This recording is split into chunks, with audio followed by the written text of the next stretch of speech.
আজকের বানাবো হচ্ছে আমি ইলিশ মাছের মাথা দিয়ে কচুর শাক। আমি নিয়ে নিলাম কচুর শাক।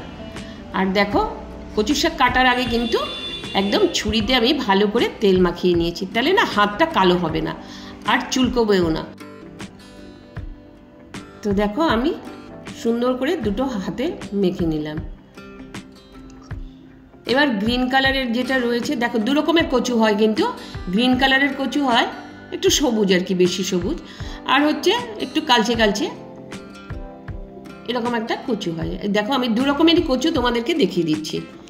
তো দেখো, আমি এইটা কিভাবে ছুলতে হয় সেটাই তোমাদেরকে আগে প্রথম দেখাবো। কচুর শাক কাটতে কিন্তু একটু সময় লাগে, তার জন্য চটজলদি কিভাবে কাটা যায় সেটাই আমি তোমাদেরকে দেখাচ্ছি। তোমরা তো সকলেই জানো আমি একটু ছোটো ছোটো ছেলেমেয়েদের জন্য এগুলো করি।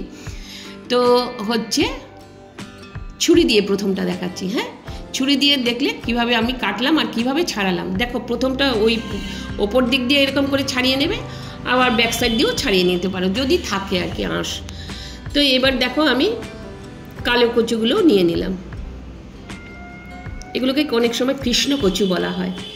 তো এটার মাঝখান দিয়ে দেখো এগুলো বেরিয়েছে, এগুলোও কিন্তু নিয়ে নেওয়া যায়, এগুলো ফেলার নয়। তো এগুলো ঠিক সেম প্রসেসে ছালগুলো ছাড়িয়ে নিয়ে, এই যে দেখো আঁশগুলো কি সুন্দর উঠছে, আর কচুটা ভীষণ ভালো ছিল, আমার হাত কিন্তু একদম চুলকায়নি।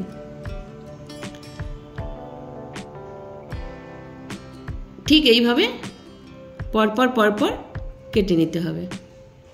এই দেখো, সমস্ত ছালটা ছাড়িয়ে নিলাম, আর সমান করে একই সাইজে কাটার চেষ্টা করবে, তাহলে দেখতে ভারী সুন্দর হয়।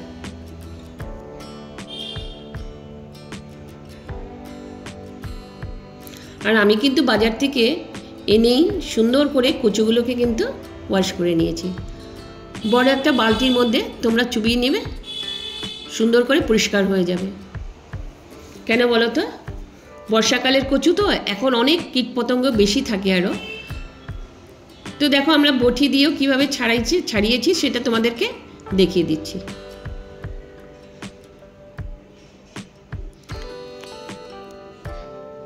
সেম প্রসেসেই, মানে বটি দিয়ে এইভাবে ছাড়াতে হবে।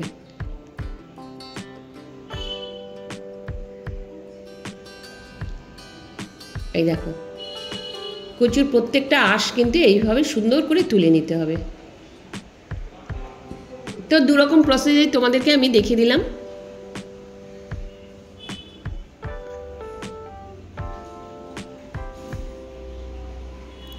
এবার পিস করে নেবে।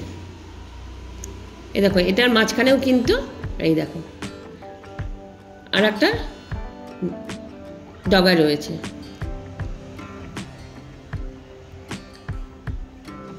এটা কেটে নিলাম, ওটা কিন্তু আমি আবার ছাড়িয়ে নেব, ওটার আঁশটাও ছাড়িয়ে আমি কেটে নিচ্ছি।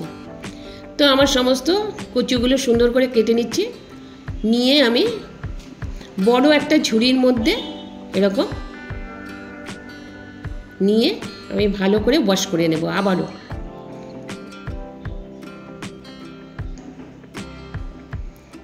তোমরা ওইরকম বড় একটা ঝুড়ির মধ্যে নিলে সুবিধে হবে ধুতে। তো আমি কলে নিয়ে গিয়ে সুন্দর করে আবারও দেখলে ধুয়ে নিয়েছি। দেখো কি পরিষ্কার হয়ে গেছে কিন্তু।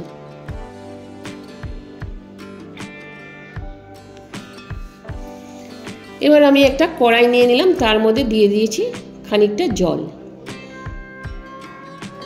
জলের মধ্যে আমি দিয়ে দেব নুন বা লবণ।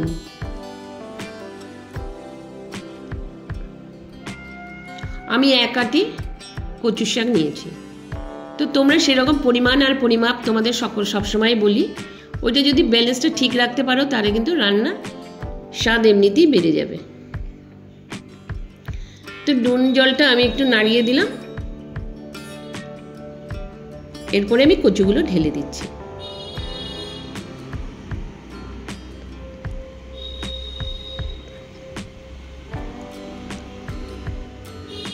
কচুগুলো ঢালার পর এটা আমি সুন্দর করে খুন্তি দিয়ে আবার একটু নাড়িয়ে দেব।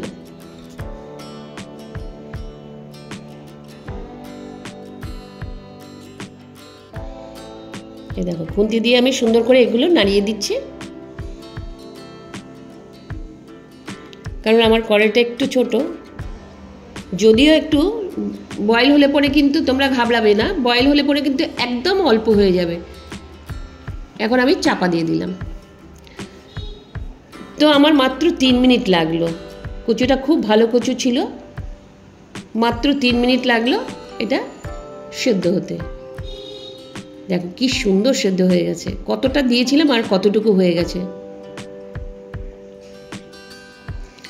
এই দেখো এই যে কালো জলটা বেরিয়েছে, এই জলটা কিন্তু ফেলে দিতে হবে। এই দেখো আমি একটা ছিদ্রযুক্ত একটা ঝুড়ি নিয়ে নিয়েছি, ওটার মধ্যে আমি ঢেলে দিলাম। এরপরে নিয়ে নিলাম ইলিশ মাছের মাথা, নুন হলুদ দিয়ে সুন্দর করে এটাকে ম্যারিনেট করে রাখবো।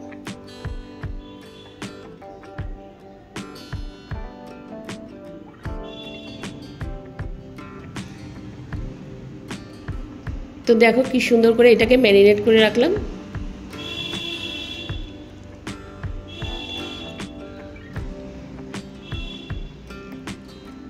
ভালো করে নুনগুলো ভেতরে দিয়ে দিলাম, নাহলে ওই ফাঁকা অংশগুলোতে নুন অনেক সময় যায় না। এবার আমি কড়াই বসিয়ে দিয়েছি, এরপরে আমি সর্ষের তেল দিয়ে দিলাম। তো এই রান্নাটা কিন্তু আমি একদম সর্ষের তেলে করব। মাছের মাথাগুলো ভাজতে দিয়ে দিলাম।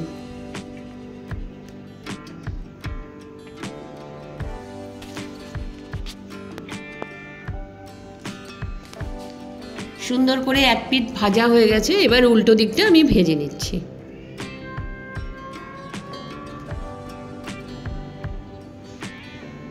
দেখো মাথাটা একদম আমার সুন্দরভাবে ভাজা হয়ে গেছে।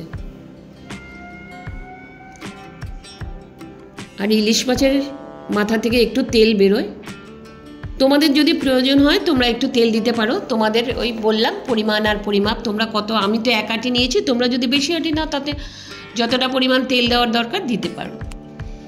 তো এবার আমি শুকনো লঙ্কা দিয়ে দিলাম আর 2টো কাঁচা লঙ্কা দিয়ে দিলাম।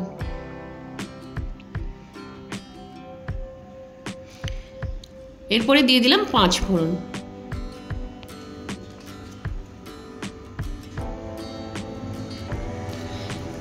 যতক্ষণ না গন্ধ বেরোবে ততক্ষণ একটু নাড়ানাড়ি করতে হবে।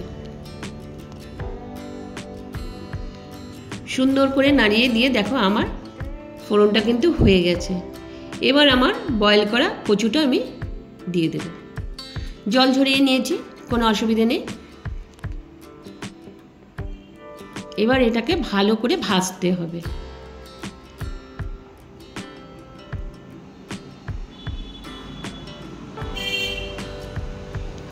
সুন্দর করে একদম উল্টো পাল্টা করে তাকে ভাজতে হবে।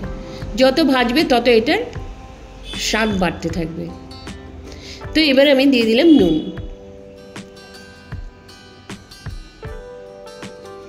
এবার দিয়ে দিলাম হলুদ।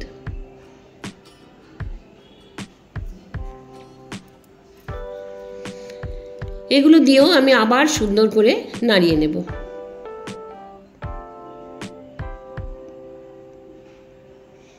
এবার আমি চাপা দিয়ে দিলাম।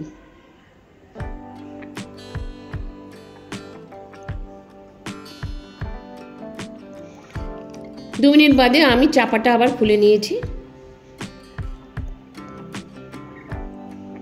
এবার দেখতে হবে কতটা কি সেদ্ধ হলো।